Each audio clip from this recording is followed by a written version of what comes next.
खतरा में नाजरीन, भारत ने और अफगानिस्तान की गनी हुकूमत ने इन्होंने मिलकर कैसे अमेरिका को चूना लगाया। जो इनसे एक्सपेक्ट किया जा रहा था वो क्यों नहीं हुआ और भारत से कहाँ गलती हुई। भारत को भारत के अंदर ही जो फौजी क़यादत है वो बुरा भला क्यों कह रही है। भारत के सारे तज्ज़िया निगार भारत को नाकाम कह रहे हैं। रीज़न क्या है, उन्होंने चूना कैसे लगाया अमेरिका को, पहले आप लोगों को ये दिखाते हैं।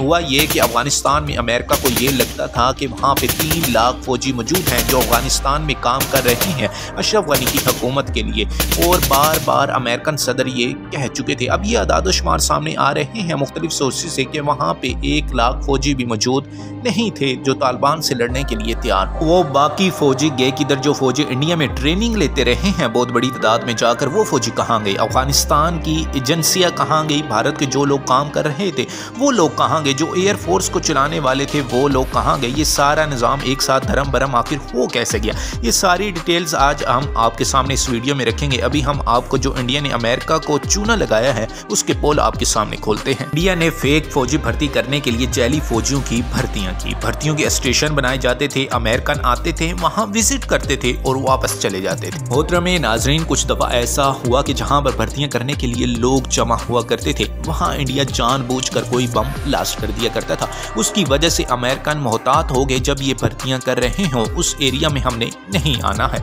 और ये भी इंडिया ने जानबूझकर किया था ताकि अमेरिकन यहाँ पर देखने ही ना आए, पता करने ही ना आए कि कितने फौजी भर्ती हुए और कितने नहीं हुए। उन्होंने ये सारा निज़ाम अफगानिस्तान की गवर्नमेंट पे छोड़ दिया। इस तरह अफगानिस्तान की गवर्नमेंट और इंडिया की मोदी हुकूमत दोनों मिलकर अमेरिका से फंड लेते रहे हैं और आपस में डिवाइड करते रहे। इन दोनों गवर्नमेंट ने मिलकर सिर्फ और सिर्फ कागजों की हद तक 3 लाख फौजियों को भर्ती किया। 3 लाख फौजी तो मैदान में थे ही नहीं, बेशतर भर्तियां तो जाली थी। अफगानिस्तान की गवर्नमेंट ने कहा कि हमारे फौजी अमेरिका की फौजी से ट्रेनिंग लेने की बजाय इंडियन आर्मी से ट्रेनिंग लेगी, तो इस तरह फेक ट्रेनिंग भी करवाई गई। भारत और गनी की गवर्नमेंट इस तरह आपस में मिलकर अमेरिका को चूना लगाती रही।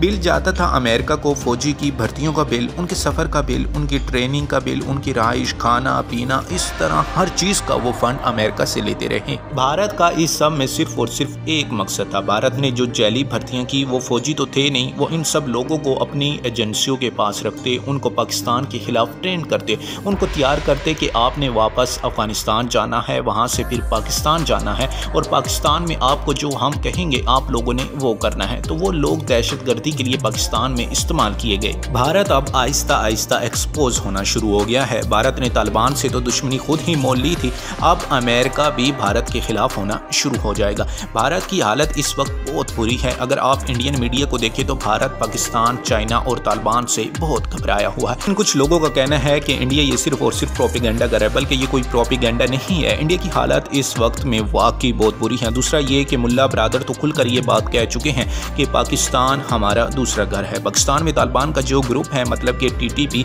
अगर वो अफगानिस्तान के तालिबान के सरबराह को अपना सरबराह समझते हैं तो फिर इनके सरबराह की आप लोगों को बात भी मानना पड़ेगी। तो ये थी आज की हमारी वीडियो, आप लोगों को कैसी लगी है कमेंट में ज़रूर बताइएगा और नए आने वाले व्यूअर्स से गुजारिश है कि वो चैनल को ज़रूर सब्सक्राइब करें।